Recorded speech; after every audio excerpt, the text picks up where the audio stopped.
Is Thursday, December 19th, and it's Thematic Thursday, which I'm always pumped for because we go after a specific theme and it always changes each week. So this is a live webcast, Jenn Cast, that happens Monday through Friday here on yfelive.com at 10 a.m. Pacific, 1 p.m. Eastern. I'm excited because today's theme is all about clout.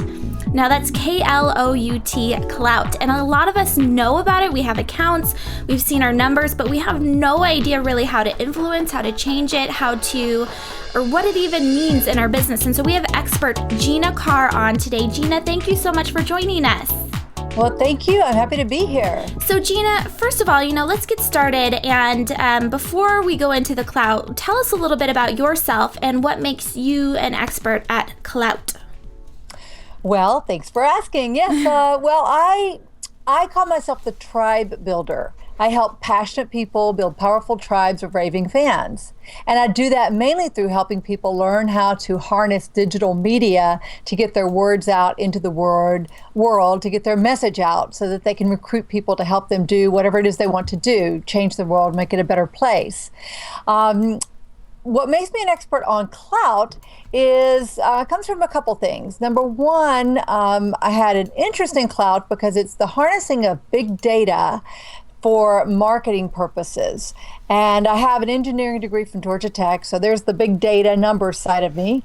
And then I have an MBA from Harvard, so there's the marketing side of me. Now, a few years ago, Klout came along and started harnessing all this data, and I was very interested in it. And at that time, it was kind of hard to really find out much about it. So I thought there was a need for a book. I contacted McGraw-Hill, and they were interested in publishing the book. And so it came out just in October. It's been an Amazon bestseller, and it still is. And so I guess I've been out to Klout. I've interviewed the leadership there, the CEO, the chief scientist, and a number of people on the leadership team at Klout. So I guess you could say I'm definitely a clout expert. Yeah, I know. I'm excited because I've never met anyone that has talked solely about clout, and I love your background as far as you're talking about understanding big data. You understand the science behind it as well as the marketing side of it. So what exactly is clout? Well, Klout is a service that takes the activity that you do on social media, and it merges it down, blends it down. They take billions of data points every day, and for each user, each person who's on Klout, they come up with a single number between 0 and 100 that is indicative of your level of influence on social media relative to other people. So, for example, President Obama, I think, has a 99. So that would make sense. He's pretty influential. When he does a tweet, it gets retweeted a lot, it gets a lot of interaction. And so there's an example where somebody's, very influential online. You take someone who, talking about my engineering friends from Georgia Tech, engineers are not necessarily so influential online. So relative to other engineers, though, someone who might have a 40 score instead of a 20 might be a pretty influential person as an engineer. So, with this, you're talking about the scores. The reason why I feel like a lot of us might have died off of the clout, checking out our numbers is after it came out, like for a few months, people were just questioning the validity of what that number actually meant.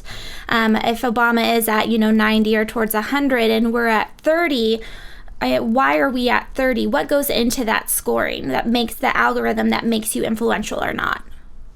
Well, I think a lot of people did get very frustrated with Klout. It started in 2008, and over the first few years, they had a number of significant algorithm changes. And so when someone would, boost their score up, then something would happen with Klout, and they'd make a big change in the algorithm, and then the person who had a really high score would have a really low score. So it's pretty frustrating. But since, I guess it was last summer, they made what they call the Maxwell algorithm change. And since then, it's been very stable, and we haven't seen those sorts of crazy fluctuations, and people have gotten much more comfortable with it. If you have a score above 65, you're in the top 5% in the entire world. So anything above 65 is really good. 40 is the average. And in case some of your listeners are wondering if they have a Klout score or not, anyone who has a Twitter account automatically has a Klout score. whether you like it or not, whether you know it or not. So the world can look at you and say, this person is influential or not. That's funny. So we're all being judged no matter what. So we might as well make use of it, right?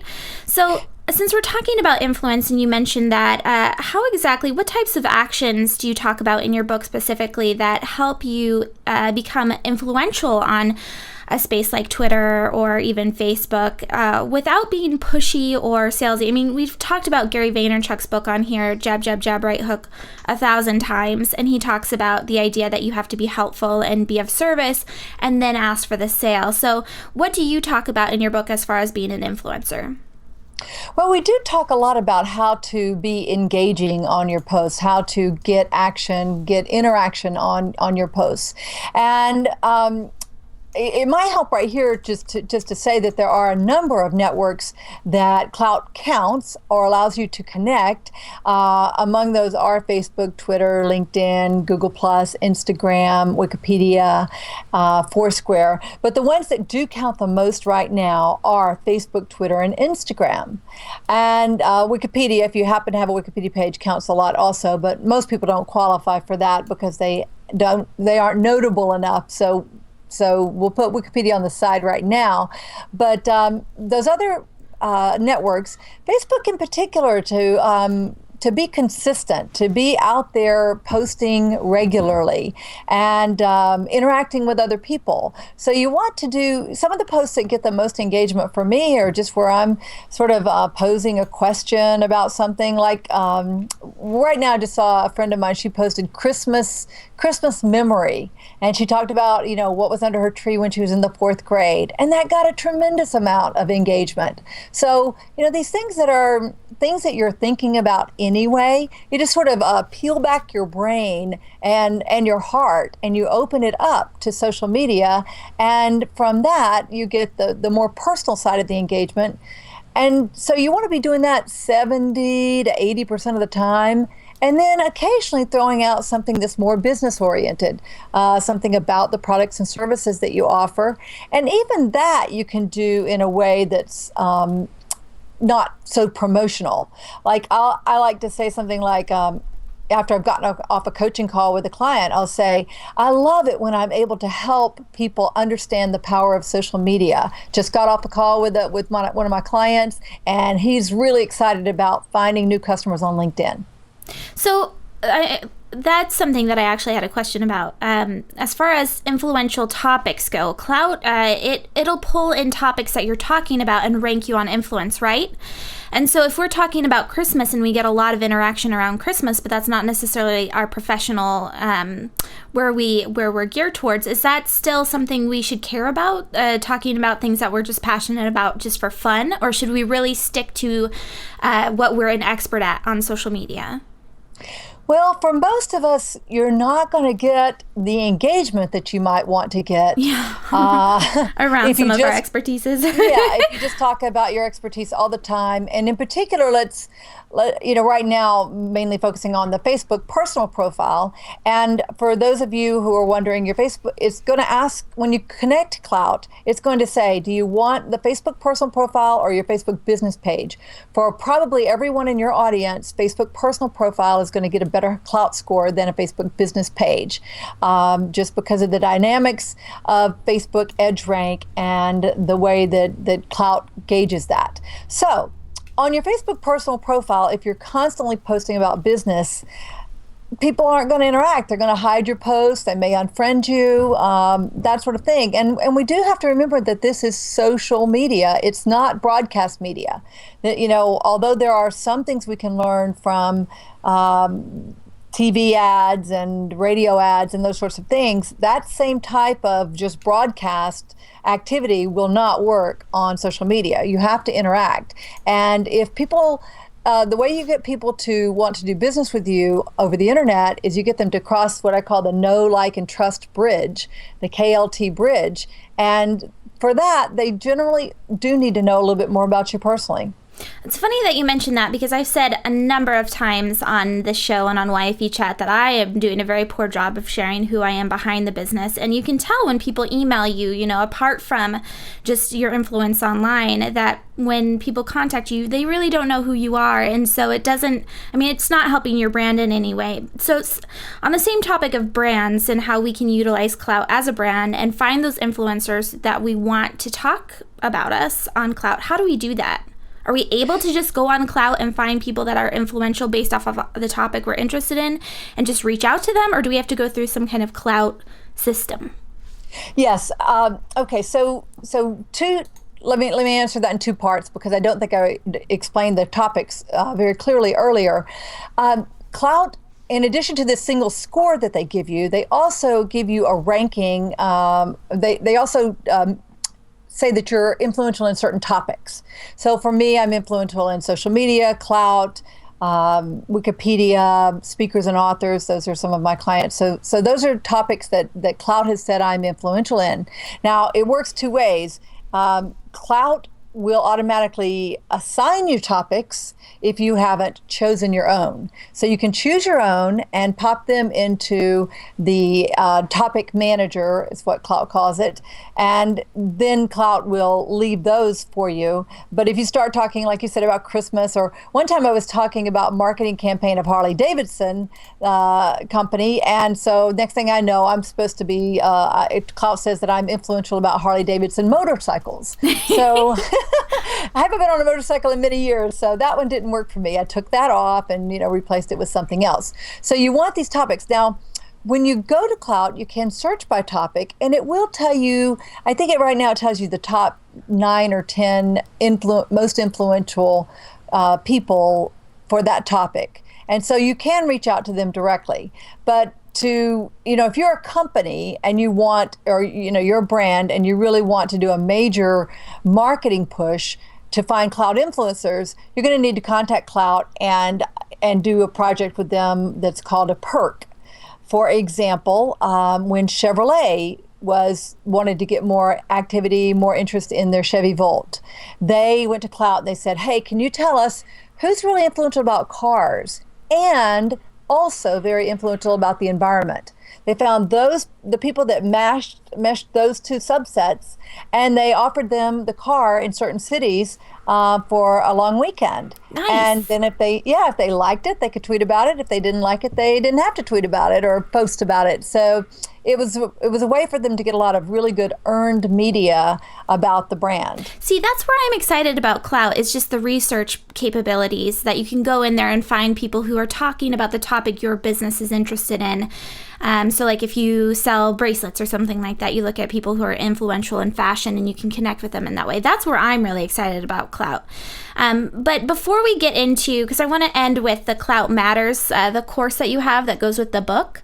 And at Terry J. Moore is asking, she said, she guesses her question is, so this is kind of the broad appeal that brings us back to the beginning. Why is Klout, the actual site, Klout.com, important?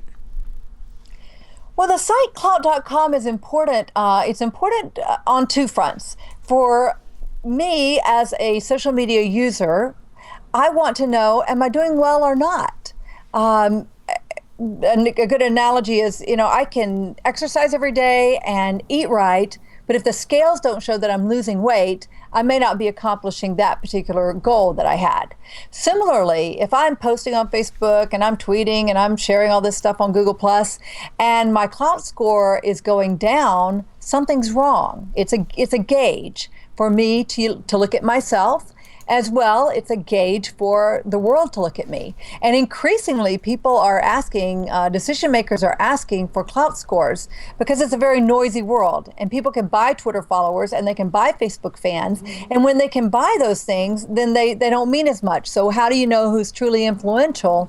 And that is a Klout score. And some of the decision makers, people in Hollywood that are choosing the actors and actresses for their films, because they know that if someone has a high Klout score, they're going to be able to attract people through social media. I just read an article about that in the New York Times about Carrie Underwood. So I totally see the validity in that if, large companies are production companies are going after actresses just based off of their Klout score, not necessarily about their talent.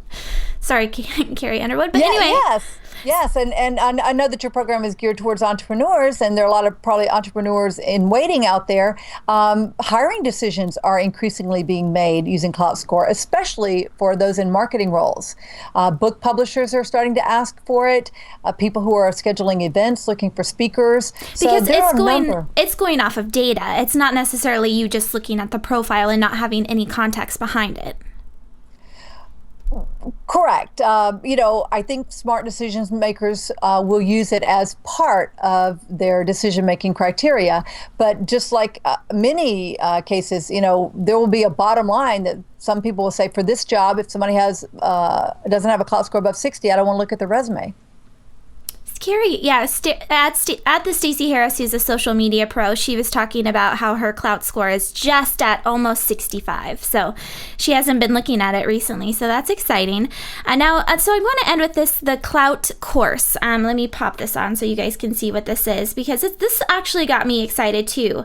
You teach others how to get more people to know about you in the course for Klout Matters, and you said the more people who know about you and know what you do, the more people are likely to do business with you. And this is a common frustration, I feel like, for a lot of young female entrepreneurs. If only people knew about me, then I would be, super successful. So what are some examples of how we can get more people to know about us by being a good social, I love how you put that, a good social citizen?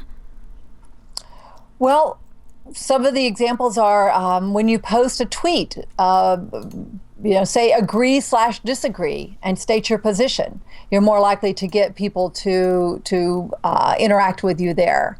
You can even putting please retweet at the front of a tweet or at the end of a tweet does actually get more retweets. You can be involved in online collaborative networks where people help each other get more social interactions, such as Social Buzz Club.